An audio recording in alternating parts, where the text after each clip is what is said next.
Hello friends, in this session we are going to have an introduction to the sonnets of Shakespeare.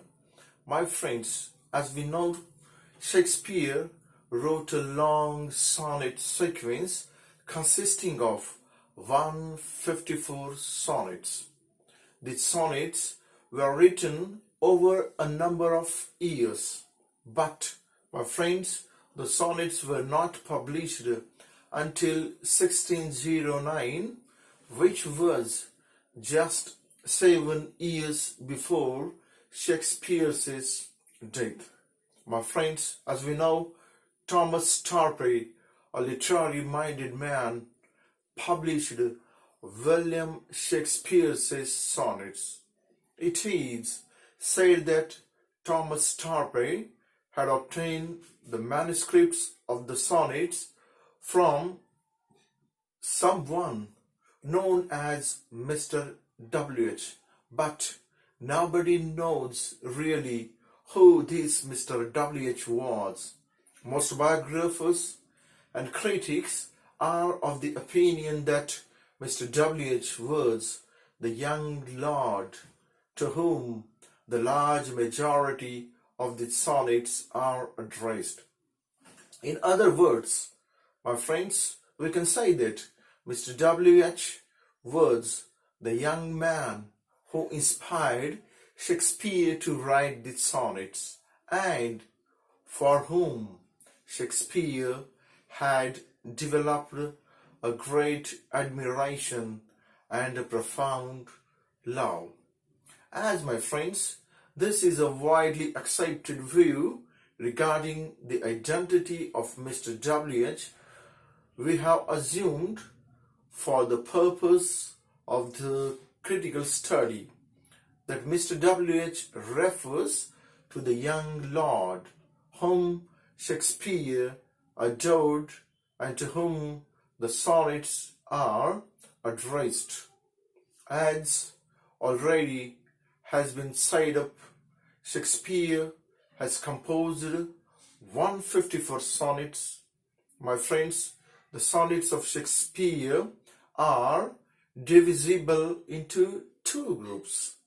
The first group contains sonnet number 1 to sonnet number 126, and the second group contains the sonnet number 127 to sonnet number 152.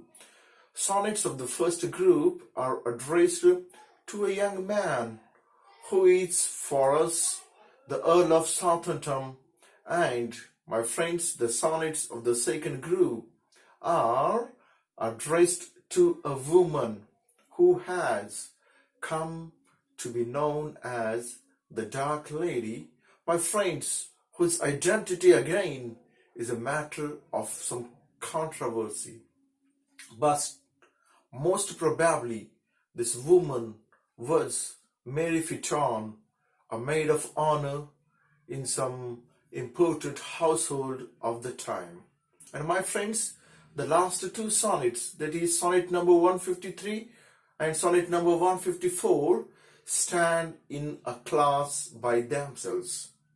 These last sonnets are a celebration of love because they do describe the invincible power of Cupid, who is the god of love.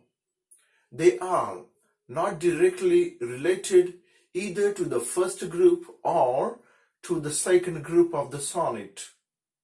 My friends, what binds these sonnets together is the interrelationship among the 3 or 4 persons who figure prominently in these sonnets. These persons are the Earl of Southampton, the young friend to whom the first 126 sonnets are addressed. Then we do have the Dark Lady, to whom the next 26 sonnets are addressed, with the exception of 2 sonnets which have no connection with the Dark Lady. And, my friends, Then there is a contemporary poet who is not named in the sonnets and who seems to have been a rival of Shakespeare and around whom 10 or 11 of the sonnets, that is sonnet number 76 to 86, center around. My friends, the royal poet has generally been thought to be one of the following three persons.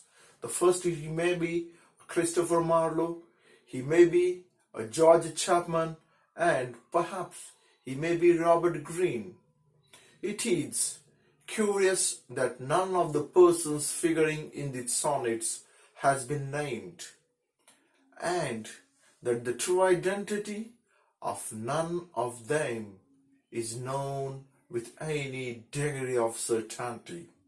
My friends, this is quite in keeping with the fact that the true circumstances of Shakespeare's own life are also not known to us with any degree of certainty, and that all biographies of the great genius that is Shakespeare are based largely on just a guesswork.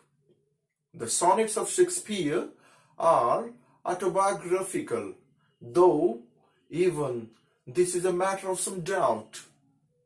The eye of the sonnets does seem to be Shakespeare himself, and the sonnets do seem to be a record of Shakespeare's own relationship with the various persons who figure in the sonnets. But the sonnets are not a record of the external events of Shakespeare's life or of the various experiences which Shakespeare went through as an actor or as a dramatist or as a poet or as a social personality. The sonnets, my friends, are a record of Shakespeare's thoughts, his meditation, his mental conflicts, his friendship with the Earl of Southampton, his love for the Dark Lady, his painful scenes of the Earl of Southampton, its transfer of his patronage from Shakespeare to the rival poet, and his even more painful sense of the Dark Lady's transfer of her affections from Shakespeare to Shakespeare's friend, who may be the Earl of Southampton, my friends. My friends, then there are some sonnets having some historical references also. 2 or 3 of the sonnets contain references to certain contemporary events, and they have therefore some historical importance also. For instance, my friends, sonnet number 107 refers to the Spanish invasion of England or to the grave illness which Queen Elizabeth, the British sovereign of the time, suffered. These historical references, however, my friends, have hardly any significance so far as the subject matter or the style of the sonnets in general is concerned. My friends, as we know, the central theme of the sonnets is Shakespeare's deep love and his profound admiration for the Earl of Southampton. The first 126 sonnets contain many tributes to his dear friend, that is possibly who may be the Earl of Southampton, and they do express Shakespeare's profound attachment to him, though a few of them contain his grievances against that eminent personage. Another theme which emerges more particularly in the sonnets of the second group, that is sonnet number 127 to sonnet number 152, is Shakespeare's adulterous love affair with the Dark Lady. My friends, it seems that the Earl of Southampton began to feel attracted by Shakespeare's mistress, that is, the Dark Lady, and that in the course of time was able to win her heart and wean her away from Shakespeare. The Earl of Southampton thus, we can say, became guilty of betraying Shakespeare's trust in him. The Earl of Southampton's behavior naturally offended Shakespeare, who thought that the young lord had let him down badly, and that his mistress too had played with him a certain false. My friend, Shakespeare therefore began to nurse a grievance against both the guilty persons, though he was unable to give up either of them, because he loved them profoundly. The sonnets of the second group clearly show that while Shakespeare severely condemns the Dark Lady for her treachery towards him, he still loves her passionately, though his love for her is merely sensual. And the sonnets of the first group show equally clearly that Shakespeare still continues to love and admire his friend also. In addition to all these, there is one very important theme which seems to have become as great an obsession with Shakespeare as his friendship with the Earl of Southampton and his love for the Dark Lady had become. This theme is the power of time. In fact, time may also be regarded as a character in the entire drama, which is enacted before our eyes in the sonnets. Shakespeare repeatedly refers to the destructive power of time, and he points out to his friend again and again the havoc which time plays in this world. Time is depicted as the great destroyer. Nothing can withstand the assault of time. All things in this world, including youth and beauty, are subject to the destructive power of time. But there is another theme which is also quite important and which too receives a lot of emphasis from Shakespeare. This other theme is the greatness of Shakespeare's own poetic genius.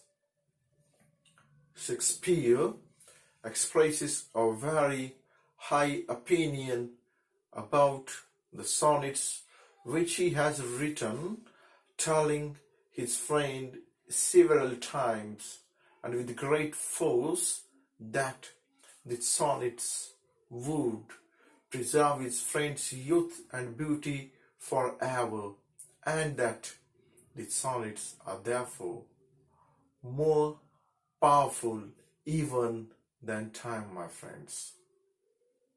My friends, he says time conquers everything, but according to Shakespeare, the sonnets would conquer even time and would perpetuate the youth and beauty of his friend forever.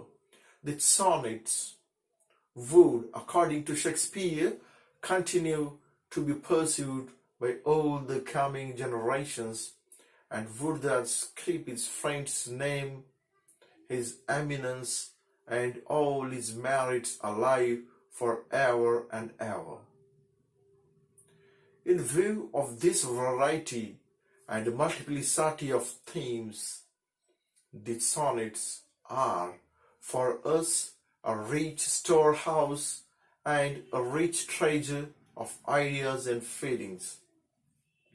The light which these sonnets throw on Shakespeare's own nature and temperament greatly enlarges our knowledge of the great poet. It's all about the introduction to the sonnets of Shakespeare, my friends.